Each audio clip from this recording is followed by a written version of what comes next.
Parisiens, Parisiennes, comment allez-vous? Voilà, petite vidéo, vous avez vu la vidéo des départs au niveau du mercato pour le Paris Saint-Germain. Aujourd'hui, on va essayer de parler des arrivées au Paris Saint-Germain et il y a beaucoup de rumeurs, beaucoup de personnes croient à des rumeurs qui sont fausses et on va essayer de régler la chose. Voilà. J'espère que la vidéo des départs de potentiels joueurs qui sont au Paris Saint-Germain vous a plu. N'hésitez pas, si vous ne l'avez pas vu, à la revoir, qui est juste en dessous de cette vidéo-là, au niveau de ma liste d'informations, de vidéos et tout. Donc voilà, c'est la deuxième partie de la vidéo, au niveau des arrivées maintenant. On va parler des futurs potentiels arrivées au Paris Saint-Germain, même si notre directeur sportif, Leonardo, a confirmé ce lundi, lors des tirages de la Ligue des Champions pour les huitièmes de finale, qu'il n'y aura peut-être pas beaucoup d'arrivées, que l'équipe est assez complète et tout, etc., que ça sera calme au Paris Saint-Germain.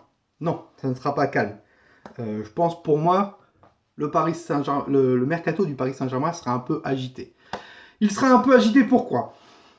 Je pense surtout que si le Paris Saint-Germain arrive à vendre les joueurs que j'ai dit dans ma liste au niveau de la vidéo des départs du Paris Saint-Germain, alors attendez-vous à avoir un mercato agité. S'il n'y a pas de départ, il y a de fortes possibilités qu'il n'y ait pas d'arrivée.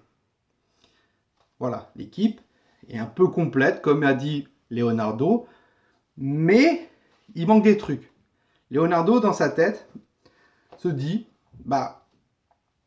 on peut renforcer l'équipe parce qu'il manque quelques petits trucs, mais surtout derrière, il ne faut pas qu'il y ait de blessures. C'est ça la hantise de Leonardo. Il ne faut pas qu'il y ait de blessures parce qu'il y a beaucoup de blessures. Il a dit comme quoi qu'il avait travaillé ça avec les préparateurs sportifs, lui aussi, en parler avec le coach Thomas Tuchel. Donc voilà, même si Thomas Tuchel, lui, derrière, dit qu'on n'a pas besoin de milieu, donc on n'a pas besoin de recrues au Paris Saint-Germain, qu'on ait une équipe complète, les deux, donc Leonardo et Thomas Tuchel, ne vont pas se contredire. Ils vont pas se contredire, même si Leonardo a dit à Thomas Tuchel qu'il fallait au moins un milieu de terrain, voire deux milieux de terrain qui arrivent au Paris Saint-Germain cet hiver. Les deux vont pas se contredire.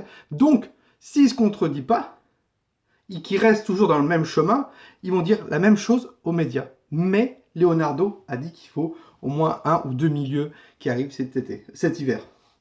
Et Thomas Tuchel, il n'est pas trop d'accord, mais il se dit, ok, pourquoi pas? S'il y a une blessure, par exemple, de Herrera, s'il y a une blessure de Gay, s'il y a une blessure de Verratti, pourquoi pas des milieux qui viendront renforcer? Regardez l'année dernière, on a beaucoup entendu Thomas Tuchel se plaindre comme quoi il n'avait pas assez de joueurs et tout, etc. C'est un bien comme un mal. C'est un bien comme un mal. Donc, voilà. On sait que Leonardo va imposer à Thomas Tuchel au moins un milieu de terrain. Voilà. Que la première recrue du Paris Saint-Germain sera un milieu de terrain. Donc voilà. Donc si vous ne savez pas, voilà, si vous n'avez pas vu la vidéo de la semaine dernière, je vous dis clairement, il y aura au moins un milieu de terrain au Paris Saint-Germain qui viendra cet été et ça sera logiquement la première arrivée. Donc voilà. Si le Paris Saint-Germain arrive à vendre, parce qu'il faut dégraisser pour acheter. Donc, si vous n'avez pas vu la vidéo sur les départs, il y a au moins 5 départs potentiellement qui peuvent se faire. Potentiellement. Attention, c'est pas sûr. C'est du potentiellement. Ça veut dire que, je prends un exemple, si, je sais pas, je vais dire une bêtise, mais le Betis Séville est intéressé par Drexler et qui demande 30 millions, et que Drexler va pour partir au Betis Séville, et que derrière, le Paris Saint-Germain refuse, le mercato capote. Le transfert de ce joueur capote. Fini. On n'en parle plus. Voilà. Donc, si, pendant la période de mercato, je vous dis que le Betis Séville s'intéresse à Drexler, voilà, c'est qu'il y a un potentiel départ de Drexler, mais du jour au lendemain, tout peut capoter, les gars. Parce que beaucoup de personnes me disent, oui, il partira pas ici, il partira pas là, tu dis de la merde, nanana, nanana, nanana. C'est un mercato, voilà. C'est un mercato, c'est tout. Donc bon, On va parler des arrivées. Et le Paris Saint-Germain a réactivé la piste Alan. Pourquoi a réactivé la piste Alan? Parce qu'il faut un milieu de terrain, les gars. Il faut un milieu de terrain. Et surtout que Alan, bah, il est dans la liste des transferts à Naples. Parce que le président de Naples ne veut plus voir Alan à Naples. Et les supporters ne veulent plus voir Alan à Naples. Donc, il y a une potentielle arrivée. Cet été, ça a failli se faire. Mais Leonardo a dit, bah, pour un joueur qui va avoir 29 ans au mois de janvier, si je ne dis pas de bêtises, payer ce prix-là, qui était entre 65 à 70 millions, c'est une connerie. Et voire pour pas être vulgaire, c'est... Voilà, quoi. C'est pour pas être vulgaire, quoi. Donc la piste Alan a été activée. On parle d'un potentiel transfert entre 20 à 25, voire 30 millions. Donc voilà. Emre Can. Emre Can, ça peut se faire. Ça peut se faire, mais attendez-vous, comme je l'ai dit sur la dernière vidéo, Can, s'il vient, il faut que la Juventus soit d'accord de le libérer. Et ça sera avec un prêt, avec option d'achat, pour cet été. Mais le Paris Saint-Germain est plus basé en trouvant un numéro 6, parce que Leonardo n'est pas très très fan de Marquinhos en tant que numéro 6, alors que Thomas Tuchel, oui. Can, c'est pas un numéro 6. Pour moi, c'est plus un milieu relayeur. Voilà. Je ne sais pas si de base il était numéro 6, mais voilà. Donc, il faut d'abord que la Juventus accepte de libérer Can, parce que la Juventus, ils ont mis la corde au cou à Can en disant tu vas pas bouger, garçon, tu vas pas bouger. Et ils lui ont fait des faux espoirs. Bon, voilà. Can, on lui a promis, Emre Can devait arriver au Paris Saint-Germain cet été, à la toute fin du mercato, avec Navas, Icardi. Ça s'est pas fait parce que la Juventus, au dernier moment, au dernier jour, a dit ok, bah, si tu restes à la Juventus, tu pourras jouer la Ligue des Champions et tu seras un titulaire, pas indiscutable, mais tu joueras. Tu regardes bien, depuis septembre, il ne joue pas dans les deux trucs. Il n'est pas titulaire et il n'est pas en Ligue des Champions. Donc bon, voilà. Tonali, pareil, Tonali, c'est un numéro 6 de base, un jeune joueur de Brescia. Le Paris Saint-Germain a été lu sur lui cet été. Il y a eu beaucoup de discussions sur lui cet été.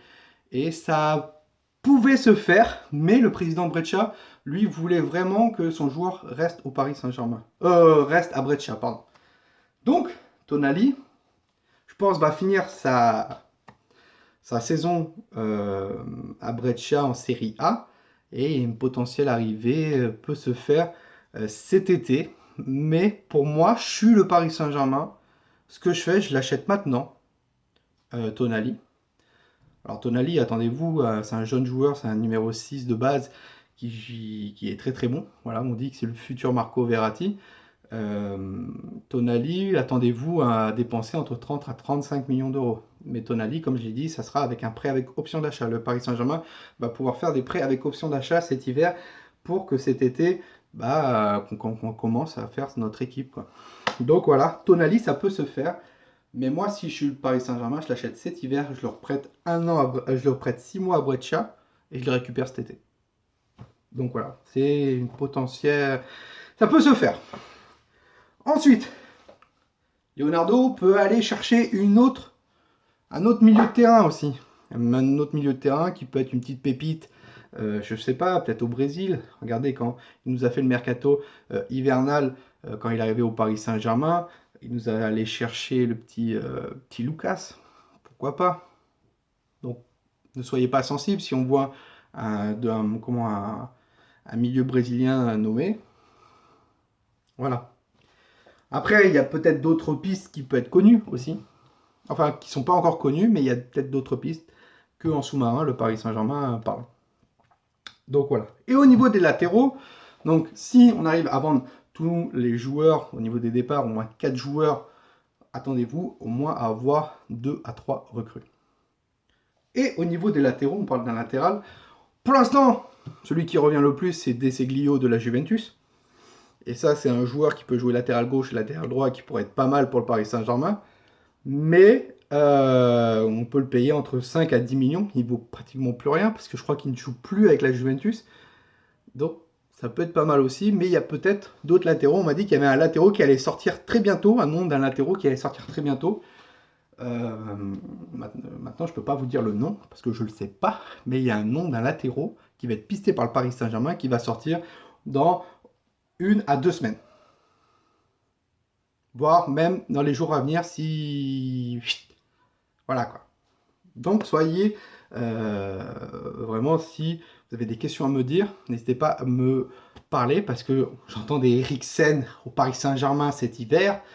Le mec, il lui reste 6 mois de contrat, il vaut pratiquement 100 millions. Les gens, ils vont croire qu'on va claquer, comme il est à 6 mois de contrat, donc à peu près la moitié du prix, entre 50 à 40 millions, cet hiver, pour un joueur.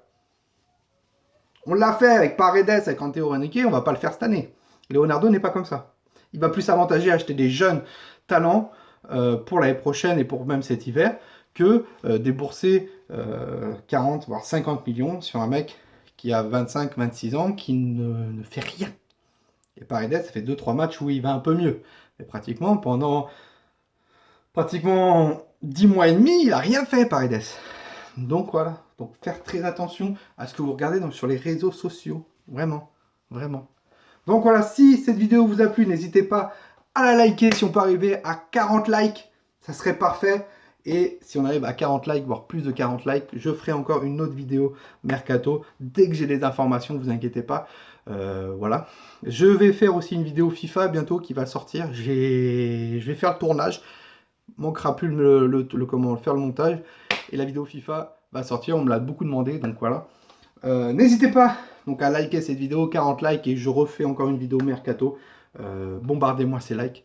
N'hésitez pas à me dire ce que vous en pensez, vous. Quelle arrivée vous voulez au Paris Saint-Germain cet hiver pour le PSG? Est-ce que vous êtes d'accord avec moi sur les noms cités ou pas? Est-ce que vous les voyez bien au Paris Saint-Germain pour cet hiver? Donc voilà, n'hésitez pas aussi à vous abonner si ce n'est pas le cas, d'activer la cloche, comme ça vous aurez une notification quand je sortirai une vidéo. Voilà, passez une très bon week-end. Voilà, et surtout, nous on se retrouve très rapidement. C'était toi, nous. Ici, c'est Paris. Et Paris, c'est magique.